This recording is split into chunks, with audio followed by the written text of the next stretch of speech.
আসসালামু আলাইকুম, নাদিম বলছিলাম সাউথ কোরিয়া থেকে।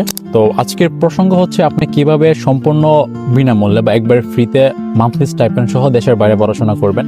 সেক্ষেত্রে কিন্তু আমরা জানি যে পৃথিবীর প্রায় অনেকগুলো দেশ, যেমন জাপানে রয়েছে আপনার MEXT নামক এক ধরনের স্কলারশিপ, যেখানে হচ্ছে আপনার ফুল ফান্ডেড টিউশন ফি সহ ওরা আপনাকে আবার মান্থলি স্টাইপেন্ডও প্রোভাইড করবে। জার্মানের DAAD স্কলারশিপ, বা ইউকের আছে হচ্ছে আপনার 7 হিং স্কলারশিপ, US এর হচ্ছে ফুল ব্রাইট স্কলারশিপ, আর কানাডার ক্ষেত্রে হচ্ছে আপনার বেনিয়ার স্কলারশিপ।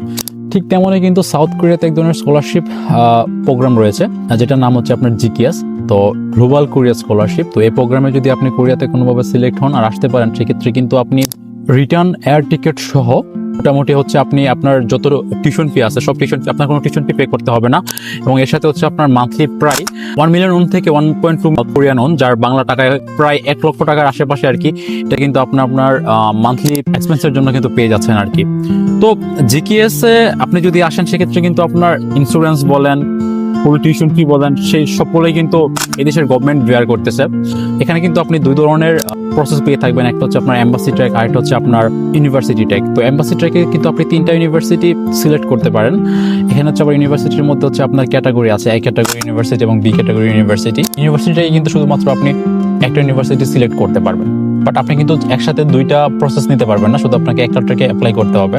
আপনি আন্ডার গ্রাজুয়েট, তারপর হচ্ছে PhD বা ব্যাচেলর, মাস্টার্স বা PhDর জন্য কিন্তু আপনি এই প্রসেসে অ্যাপ্লাই করতে পারবেন আর কি। আন্ডার গ্রাজুয়েটে যদি আপনি অ্যাপ্লাই করেন, সেক্ষেত্রে কিন্তু আপনার অ্যানাউন্সমেন্ট পাবলিশ হয় সেপ্টেম্বর থেকে। তো আপনি যদি সেপ্টেম্বর থেকে প্রসেস শুরু করেন, মোটামুটি 4-5 মাস পর, ফেব্রুয়ারির দিকে আপনি যদি সিলেক্ট হন, তাহলে কিন্তু আপনি অ্যাপ্লাই করতে পারবেন। আর এছাড়াও কিন্তু আপনার যে ইউনিভার্সিটি ট্র্যাক যেটা, সেটারও কিন্তু মোটামুটি প্রসেস সেম। তো আর যদি আপনি মাস্টার্সের জন্য আসতে চান বা PhDর জন্য আসতে চান, সেক্ষেত্রে আপনার যে অ্যানাউন্সমেন্ট সেটা পাবলিশ করা হচ্ছে মার্চে। তো আপনার বয়সের রেস্ট্রিকশন হচ্ছে আন্ডার গ্রাজুয়েটের জন্য হচ্ছে 25 বছর, আপনার 25 বছরের যদি এর বেশি বয়স হলে আপনি অ্যাপ্লাই করতে পারবেন না। আর মাস্টার্স PhDর ক্ষেত্রে হচ্ছে আপনার 40 বছর আর কি। তো এখানকার রিকোয়ারমেন্ট ডকুমেন্টসের মধ্যে হচ্ছে আপনার যদি IELTS মোটামুটি 7 বা 7.5 আর টপিক যদি আপনার দেয়া থাকে 2 বা 3, সেক্ষেত্রে কিন্তু আপনি আগায় থাকতেছেন আর কি। এছাড়াও যদি আপনার আর এক্সট্রা কারিকুলার অ্যাক্টিভিটিস, যেমন আপনি যদি কোনো ভলান্টিয়ার প্রোগ্রামে থাকেন, বা আপনার যদি কোনো স্কাউট, রেড ক্রিসেন্ট, এগুলোর সাথে যদি আপনি মোটামুটি ক্লাবের সাথে যদি আপনি অ্যাড থাকেন, তাহলে কিন্তু আপনি আগে থাকতেছেন আর কি। আর এই প্রসেসটার মধ্যে GKS যে স্কলারশিপের যে প্রসেস, সেটা কিন্তু আপনার 3টা ধাপে হয়ে থাকে।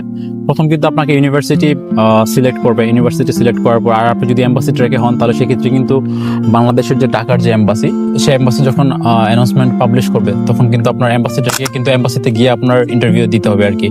তো ইউনিভার্সিটি বা এম্বাসি থেকে সিলেক্ট হওয়ার পর আপনার যে ডকুমেন্ট, সেগুলো কিন্তু NIIED-তে পাঠানো হয়, এবং ওরা হচ্ছে আপনার যাচাই বাছাই করে হচ্ছে আপনার ইউনিভার্সিটিতে পাঠায়। তারপরে কিন্তু আপনার ফাইনাল অ্যানাউন্সমেন্ট পাবলিশ হয়। আপনার যদি মোটামুটি রেজাল্ট ভালো থাকে, বা আপনি যদি ভালো তুকু লেভেলের স্টুডেন্ট হয়ে থাকেন, তাহলে কিন্তু আপনার জন্য এই প্রসেসটা খুব ইজি হয়ে যায় কোরিয়াতে আসার জন্য আর কি। তো চেষ্টা করেন, এটি একটু ভালো সুযোগ হইতে পারে। ধন্যবাদ।